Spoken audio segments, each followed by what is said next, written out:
राधे राधे मेरे प्यारे भाइयों बहनों माताओं व बंधुओं, संस्कार की बातें चैनल में आपका स्वागत है।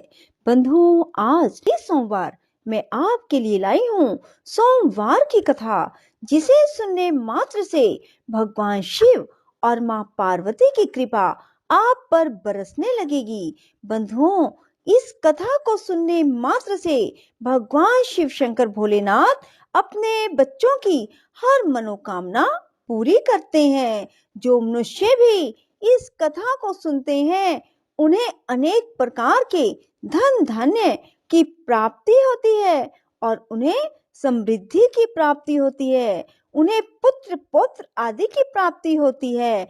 और जो मनुष्य भी सोमवार के दिन इस कथा को सुनते हैं, वे अनेक प्रकार के भोगों को भोग कर अंत समय में भगवान शिव के धाम को जाते हैं। बंधुओं, यदि आपने हमारे चैनल को अब तक सब्सक्राइब नहीं किया तो जरूर करें और बेल आइकन दबाना ना भूलें, ताकि आपको हमारी आने वाली सभी वीडियोस की जानकारी सबसे पहले हो सके। बंधुओं, वीडियो को पूरी सुनने के बाद कमेंट बॉक्स में जय शिव शंकर भोलेनाथ जरूर लिखें। बोलो शिव शंकर भोलेनाथ की जय हो। एक समय भगवान शिव माता पार्वती के साथ मृत्युलोक में भ्रमण करते करते विदर्भ देश में अमरावती नाम की अति सुंदर नगरी में पहुंचे।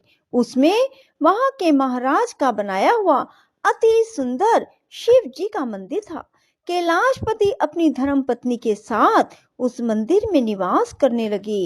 एक दिन माता पार्वती अपने प्राण प्रिय को प्रसन्न देख मनोविनोद करने की इच्छा से चौसर खेलने लगे। उसी समय मंदिर का पुजारी मंदिर में पूजा करने आया।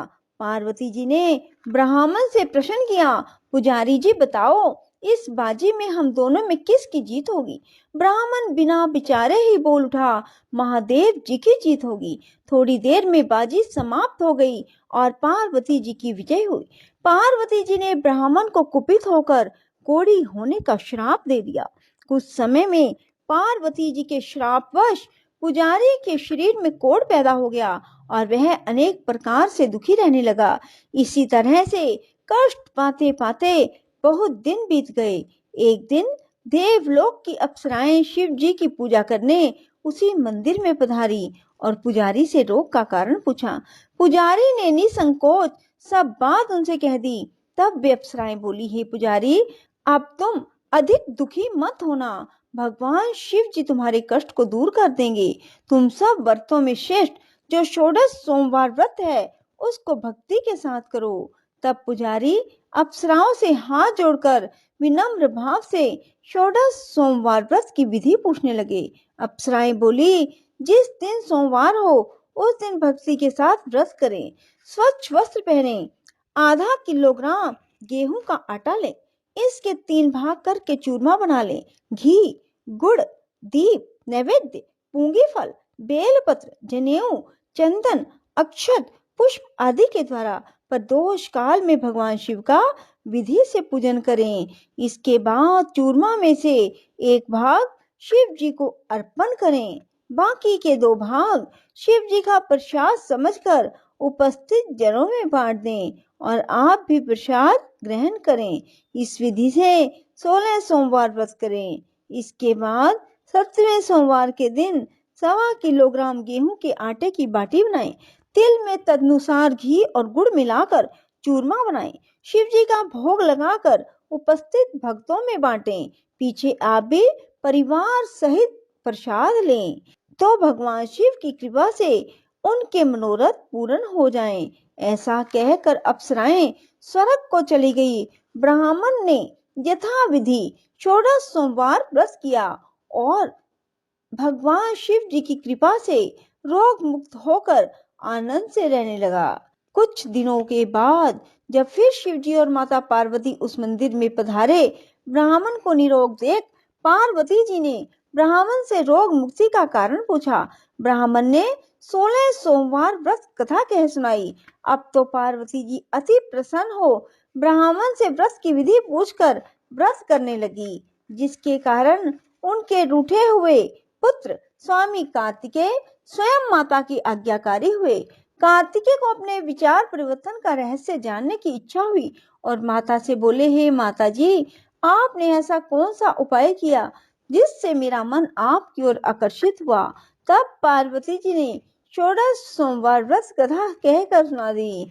तब वे बोले, इस व्रत को मैं भी करूंगा, क्योंकि मेरा एक ब्राह्मण मित्र बहुत दुखी दिल से परदेश गया है, हमें उससे मिलने की बहुत इच्छा है। तब कार्तिकेय ने इस व्रत को किया और प्रिय मित्र मिल गया।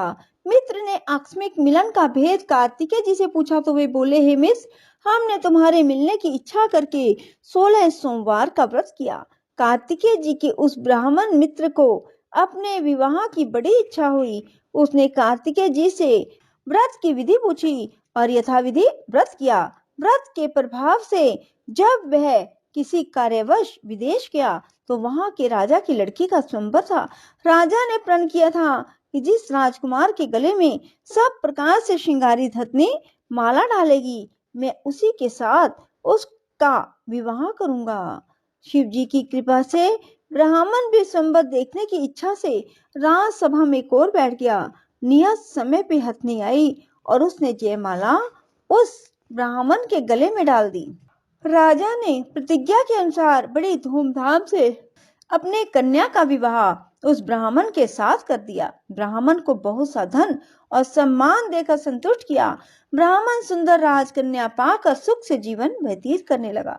एक दिन राजकन्या ने अपने पति से प्रश्न किया, हे प्राणनाथ, आपने ऐसा कौन सा भारी पुण्य किया जिसके प्रभाव से हथनी ने सब राजकुमारों को छोड़कर आपको वरण किया। ब्राह्मण बोला, हे प्राण प्रिय, मैंने अपने प्रिय कार्तिकेय जी के कथन अनुसार 16 सोमवार का व्रत किया, जिसके प्रभाव से मुझे तुम जैसे स्वरूपवान लक्ष्मी की प्राप्ति हुई। व्रत की महिमा सुनकर राजकन्या को बड़ा आश्चर्य हुआ। वह भी पुत्र की कामना से व्रत करने लगी। शिव जी की दया से उसके गर्भ से एक अति सुंदर, सुशील, धर्मात्मा, विद्वान पुत्र हुआ। माता पिता दोनों पुत्र को पाकर अति प्रसन्न हुए और उसका लालन पालन भली प्रकार से करने लगे। जब पुत्र समझदार हुआ तो एक दिन उसने माता से प्रश्न किया, तुमने कौन सा तप किया है जो मेरे जैसा पुत्र तेरे गर्भ से उत्पन्न हुआ। माता ने पुत्र का प्रबल मनोरथ जानकर अपने किए हुए 16 सोमवार व्रत को विधि के सहित पुत्र के सम्मुख प्रकट किया।